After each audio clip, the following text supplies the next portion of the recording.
Hey guys, I'm Prodigy from Airsoft Team Kilo23. Today we've got something pretty special for you. Evike just released their new Socom 47 bodies. This basically takes any AR platform, turns it into a gun that can accept AK-47 magazines. That's pretty cool. Now, the awesome thing about this is a long time ago, Hurricane released their body. Basically the same thing, but it was $500. It's a lot of money to put into just a metal body. You can get this thing for only $120. So today we're going to take my G&G Combat Machine Raider that I've done a little bit of external work to and a little bit internal work as also. And I'll explain that a little later. But we're going to take this and transplant the Socom 47 body onto it. And I'm just going to give you some pointers and some information about it and kind of show a brief process on how to install it. So let's get to it. Now this is the Socom 47 body. Basically, it takes any AR-15 platform and classic RMM16, a Maru EM4. You get a body and you're able to implant AK-47 mags into it. That's pretty cool. Now, I love the laser etching on here. It's painted in a little bit, and it's a really nice selector. It's got some nice trademarks on there too. Let's talk about the packaging a little bit on this. The body basically came in just a bubble wrap. There wasn't a box or anything, no instructions. It didn't even have a label on it, to be honest, no sticker or anything. So these are right off the production line, no special anything to show exactly what it is. All the parts you need, almost everything is included, except for a few things, and I'll get to that pretty quick. But lots and lots and lots of little bags of parts are included with this. So when you assemble this, you really got to know what you're doing.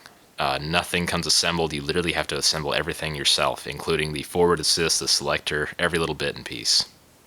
Now, one part that was not included with this body is the trigger guard. So whatever M4 or M16 you're going to use as your platform to install this on, you're going to need to transfer that from that gun to this body. It's not a big deal, but I just wish Evike would have considered including that little piece. They include literally everything else, every little bit and piece that you can imagine, but they don't include that. That's just a little pet peeve when they don't do some little thing like that.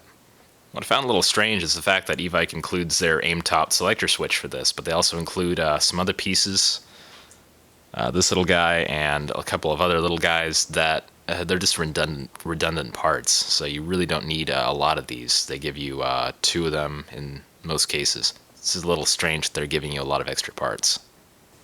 Now, one final little thing I want to talk about before I start assembling the body is the fact that the hop-up chamber is actually a 2-piece. It splits in half. I've personally never seen this on any gun, so it's going to be interesting assembling it.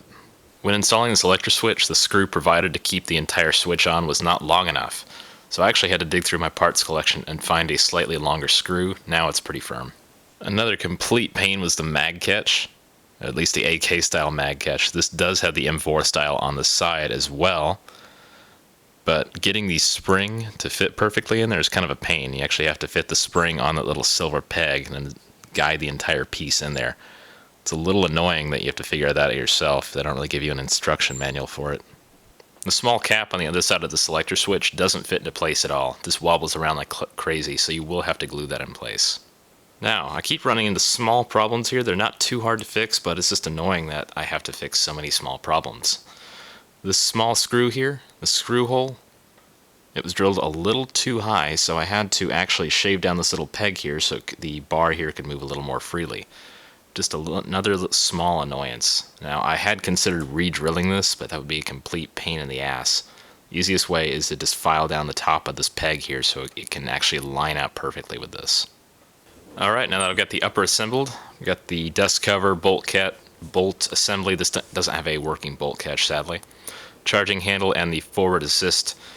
All that took about 20 minutes to install. You do have to do a little bit of custom work to get all this to fit together, especially the charging handle. It's a little screwed up. Hopefully if you guys get one of these it won't be as bad as mine, but this took a little bit of work to put together. From here on out I pretty much need a base gun to put all the internals and the barrel and the hop-up and all that together. So this is going to be the fun and probably the time-consuming part. Now, the upper took a little bit of work. I noticed that the Combat Machine Delta ring would not fit on the upper receiver threads, so I had to break out an old spare KWA I had. Not a big deal because I prefer the KWA Delta ring assembly to the Combat Machine, but it's just a note you might want to make. That does not fit perfectly on here.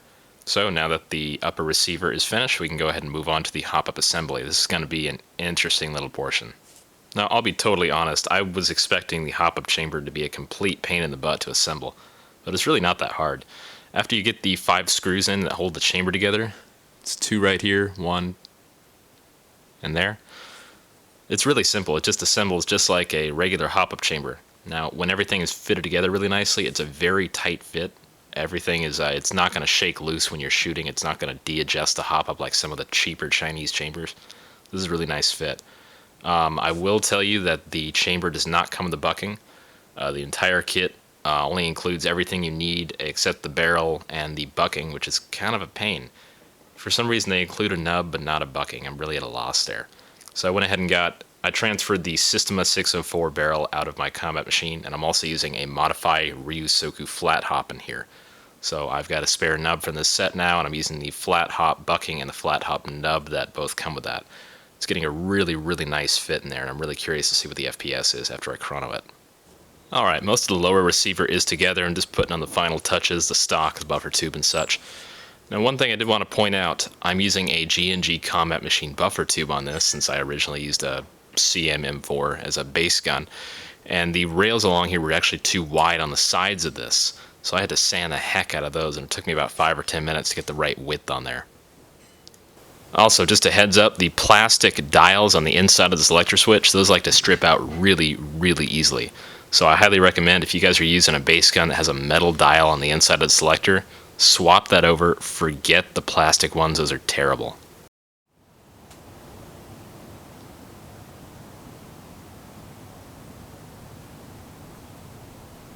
Now I've completed the assembly of the Socom 47 body. It took me about 2 hours to assemble, which is really not that bad seeing that this is kind of a first run trial error kind of body. 120 bucks, had a handful of kinks to work out, and wasn't too bad considering. Just a few more things to point out. The pinholes just here for the trigger guard need to be drilled out just a little bit. It was impossible to fit any trigger guard pin in there no matter what. Lastly, when you're assembling the upper and lower receivers together finally, you do need to put the hop-up chamber and barrel against the gearbox. Usually you leave it sitting in the upper receiver and you just put the 2 halves together. But this one, there's not quite enough room for the hop-up chamber to slide in, so you just need to kind of assemble them that way. Takes a little bit more work, but it's not that big of a deal. So guys, what do you think? Combat Machine M4 and a Socom 47? Not really that bad. $120 for the body, another $150 for the gun. Under $300 you have a gun that can just absolutely kick ass. Now, obviously I've got some external and internal upgrades on this guy. Really not a lot of work to do at all. Also, I highly recommend if you're going to assemble this body, know what you're doing. Don't be just a complete noob. First time project. This is not what you want to do. You're going to ruin this thing. So find someone that knows what they're doing and have them do it. Otherwise, just wait on it. Thanks for watching. I'm Prodigy from Airsoft Team Kilo23. Take it easy, guys.